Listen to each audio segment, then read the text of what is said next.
उन्होंने ये कहा कि अगर आपने गुलामी करनी है, इंडिया अलायंस ने गुलामी वोट बैंक की करनी है, तो जाओ गुलामी करो वोट बैंक की, और अगर मुजरा करना है तो जाओ वोट बैंक का मुजरा करो। जब आप मुजरे की बात करते हो तो एक महिलाओं का भी अपमान है, क्योंकि वो इस पद पे बैठे हुए हैं जिसकी एक अपनी गरिमा है, और उनका जो स्टेटस है वो पद से जुड़ा हुआ है। कि अगर आप मुजरे की बात करोगे और टूटियों की बात करोगे और बिजली काटने की बात कर रहे थे, तो वो तो विकसित भारत से कहीं दूर है ना। बिहार में जाकर उन्होंने कहा कि मैं आपको एक और गारंटी देता हूँ।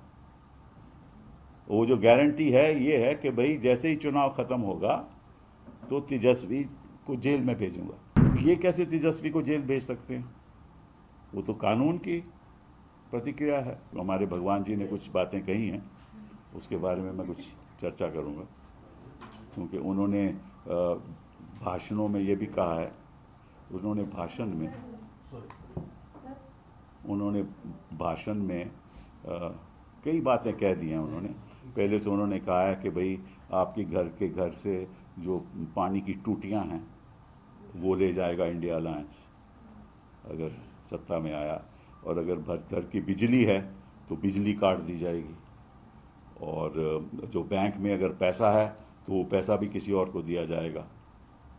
तो और साथ में उन्होंने ये कहा कि अगर आपने गुलामी करनी है, इंडिया अलायंस ने गुलामी वोट बैंक की करनी है, तो जाओ गुलामी करो वोट बैंक की, और अगर मुजरा करना है तो जाओ वोट बैंक का मुजरा करो। तो मैं क्या कहूँ इसके बारे में? कोई भी नेता को कोई भी बात करना, मतलब कि अगर मैं आपत्ति भी दिखाना चाहूँ कि आपको ऐसा नहीं कहना चाहिए, वो भी अपने आप में अच्छा नहीं लगता, क्योंकि वो इस पद पे बैठे हुए हैं जिसकी एक अपनी गरिमा है, और उनका जो स्टेटस है वो पद से जुड़ा हुआ है। तो अगर पद के स्टेटस में इतनी आप गिरावट ले आओगे तो प्रधानमंत्री की बातों पे अब देखिए, आप सोशल मीडिया पे देखिए किस तरह से आलोचना हो रही है, और जब आप मुजरे की बात करते हो तो एक महिलाओं का भी अपमान है। बाकी तो अलग बात छोड़ो, आप कहना क्या चाहते हो? आप महिलाओं का अपमान करते हो, विरोधियों का अपमान करते हो, ऐसे शब्द इस्तेमाल करते हैं जो एक नेता को करने नहीं चाहिए। आप प्रधानमंत्री की बात छोड़ो, ये छोटे नेता जो हैं, जो हमारे काउंसलर हैं, उनको भी ये बात ऐसे नहीं करनी चाहिए।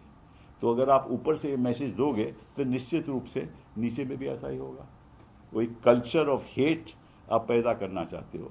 आप अपनी बात बताओ कि आपने हिंदुस्तान के लिए क्या किया। अब इस तरह से तो आप विकसित भारत ला नहीं सकते, क्योंकि अगर आप मुजरे की बात करोगे और टूटियों की बात करोगे और बिजली काटने की बात कर रहे थे, तो वो तो विकसित भारत से कहीं दूर है ना। हम जानते हैं कि कौन व्यक्तिगत रूप में कौन कौन विकसित है, ये हम जानते हैं, बस देश को विकसित करना एक अलग बात होती है, और इसके लिए जो डायलॉग होना चाहिए इस किस्म का नहीं होना चाहिए। और मुझे मालूम है कि इलेक्शन कमीशन कुछ नहीं करेगी, कोई और ना इलेक्शन कमीशन करेगी, ना कोई और, ना कोई ये तो अपने आप में मैं समझता हूँ कि it is a violation of the code of conduct, the moral code of conduct, but nobody would do anything about it because they are all hand in glove. And then he has said another most serious thing.